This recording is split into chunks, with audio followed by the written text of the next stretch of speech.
बिस्मिल्लाहिर्रहमानिर्रहीम। चूँकि मैंने आपको इससे पहले जो आपको मैंने ग्रुप में व्हाट्सएप ग्रुप में जो लेक्चर डाला, जो आखिरी लेक्चर था इसका प्रेयर का, पोएम का, तो उसमें मैंने आपको बोला था कि शायर ने इसमें चंद पोइटिक डिवाइसेस का इस्तेमाल किया है। अब ये पोइटिक डिवाइसेस क्या हैं? एक्चुअली ये दो किस्म के ऐसे अल्फाज होते हैं जो कंपेयर करते हैं चीज़ों को आपस में, यानी हम किसी चीज़ की मुशाबियत दूसरी की चीज़ के साथ करते हैं। तो इस लेसन में यानी इस पोएम में जो पोइटिक डिवाइस इस्तेमाल हुए हैं वो दो किस्म के हैं। उनको हम कहते हैं मेटाफर एंड सिमिलीज़। तो ये मेटाफर और सिमिली जो एक्चुअली हैं, पहले मैं बताऊंगा आपको, समझाऊंगा मैं आपको मेटाफर और सिमिली क्या होते हैं और उसकी एग्जांपल, कुछ सिंपल एग्जांपल मैं आपको दूंगा। तो बाद में आपको दूसरे लेक्चर में आपको मैं आगाह करूंगा कि कौन कौन से पोइटिक डिवाइसेस यानी मेटाफर्स और सिमिली इस्तेमाल हुए हैं प्रेयर में। तो जूलिया अगर हम कहेंगे कि ये दो किस्म, these are actually the two types of poetic devices used to make comparison between things. एक तो जो आता है इसमें सिमिली और दूसरा आता है, आपको अभी आप देखिए यहाँ पर देख सकते हैं आप, ये है सिमिली, एक दूसरा है मेटाफर। तो सिमिली हम किस चीज़ को कहते हैं? Actually simile this type of poetic device phrase is used to compare two things by using words like या एज। यानी सिमिली जो है एक ऐसा पोइटिक डिवाइस है जिसमें दो किस्म के अल्फाज इस्तेमाल होते हैं। या होता है लाइक यानी जैसे, या एज, ये भी यही मायने रखता है। एग्जाम्पल में लिखिए मैंने यहाँ पर, his heart is like a stone. यानी हमने एक इंसान के दिल को, उसको कंपेयर किया है एक स्टोन के साथ। कहने का मतलब यहाँ पर उसका दिल जो है वो बहुत सख्त है, वो नरम दिल नहीं है। तो दूसरा आप यहाँ पर देखिए, मैंने दिखाया है he is as white as snow. तो मैंने एक आदमी के रंग की मुशाबियत बर्फ़ के साथ की है। यानी मेरा कहना है कि उस आदमी का रंग वो ऐसा गोरा चिट्टा है, ऐसा सफ़ेद है जैसे स्नो, जैसी बर्फ़ है। तो तीसरी एग्जांपल जो मैंने बताई है, she runs as fast as a tiger. तो यहाँ पर मैंने जो मुशाबियत की है एक लड़की या एक औरत की दौड़ की, यानी वो ऐसी दौड़ती है जैसा एक चीता दौड़ता है। तो यहाँ पर चौथा एग्जांपल दिया है मैंने, that man Yeats like a horse. यानी हम किसी आदमी की बात करेंगे जो खाने में बहुत तेज़ हो, हर एक चीज़ खाता हो। तो जिस तरह हम घोड़े को घास डालते हैं, दाना डालते हैं, तो उस तरह से खाता है वो देखने के बगैर।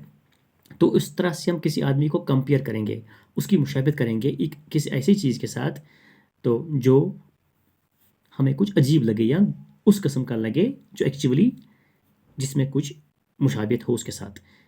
यानी कि घोड़ा जो है, वो आदमी जो है वो घोड़े की तरह, जैसे घोड़ा घास खाता है उस तरह से वो ये गज़ा खा रहा है। तो आमतौर पर अगर हम देखेंगे, हम कहते हैं एज शॉर्प एज नाइफ, यानी जैसी ऐसी तेज़ जैसे चाकू, एज स्वीट एज शुगर, ऐसा मीठा जैसा खांड या जैसी चीनी, एज कोल्ड एज आइस, इतना सर्द जैसी बर्फ़। तो इन चीज़ों को जो यहाँ पर इस्तेमाल होते हैं इनको बोलते हैं हम सिमिलीज़। अब सिमिलीज़ जो हैं इसमें अक्सर दो वर्ड्स का इस्तेमाल होता है, लाइक और एज। उसके बाद मेटाफर आता है। अब मेटाफर जो है यहाँ पे दूसरा किस्म का एक यहाँ पे पोइटिक डिवाइस का इस्तेमाल किया है यहाँ पर इंग्लिश में जी.आर. मलिक ने, जिसने ट्रांसलेट किया ये प्रेयर अपने महजूर की कश्मीरी प्रेयर को, कश्मीरी पोएम को कन्वर्ट किया है उसने इंग्लिश में। तो यहाँ पर मेटाफर का इस्तेमाल, दूसरा एक मेटाफर इस्तेमाल हुआ है एक पोइटिक डिवाइस। तो पहले इसे डेफिनेशन लिखेंगे हम, this type of poetic device is usually a phrase or a word is used to directly state a comparison। यानी डायरेक्ट स्टेट कंपैरिजन मतलब यहाँ पर as और like जैसे सिमिली में इस्तेमाल होते हैं उनका इस्तेमाल यहाँ पर नहीं होता है, लेकिन यहाँ पर डायरेक्टली एक स्टेटमेंट आता है किसी चीज़ की मुशाबिहत हम किसी दूसरी की चीज़ के साथ करते हैं, और use to describe something as it was और इट इज़ समथिंग एल्स। या इस तरह हम कहेंगे कि वो चीज़ जो है ऐसी थी या वो चीज़ जो है ऐसा है। और simply a statement where we can say that one thing is another. या एक ऐसा स्टेटमेंट, एक ऐसी बात हम कहेंगे कि वो चीज़ जो है वो चीज़ जो है वो ऐसी दिखती थी या ऐसी दिखती थी या ऐसा दिखता था। तो इस तरीके का जो है डिफरेंस जो है उसको हम बोलते हैं मेटाफर। अब मेटाफर्स के एग्जांपल जो दिखाई है मैंने यहाँ पे वो यह है कि ही इज़ ए लाइन। अब ही जो आदमी है वो तो लाइन हो नहीं सकता। किसी आदमी की बात करें तो वो हम कहेंगे ही इज़ अ लाइन। तो हम ये नहीं कह सकते कि वो एक्चुअली लाइन है, लेकिन हम कंपेयर करते हैं उसकी ब्रेवरी को, हम कंपेयर करते हैं उसके जो उसका स्ट्रॉन्ग जिस्म है एक लाइन के साथ, यानी वो शेर जैसा आदमी है। तो ही जो है उसको कंपेयर किया हमने शेर की उसके स्ट्रंग के साथ, उसकी ब्रेवरी के साथ। अब दूसरा जो है हिज हार्ट इज़ बटर।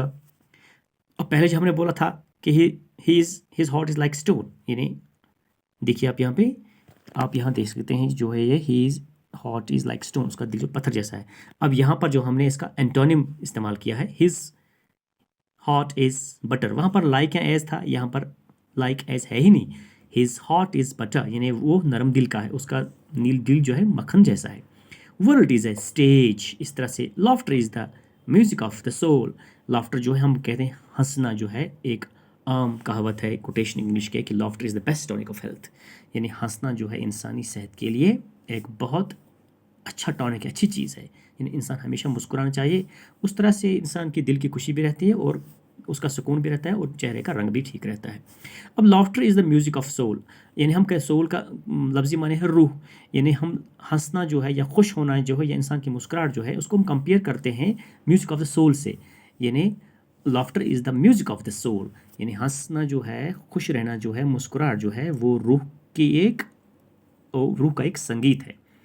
या हम कहते हैं his father was a black sheep in the meeting, यह मीटिंग दिखाई मैंने, ठीक है, हाँ ये देखिए द गेम, यानी हिज फादर कोई मसला था, तो अगर हम कहेंगे कि उसके बाप ने जो वहाँ पे कोई ऐसा पंगा कर दिया, यानी वो वहाँ पर एग्जिस्ट किया एज ब्लैक शीप।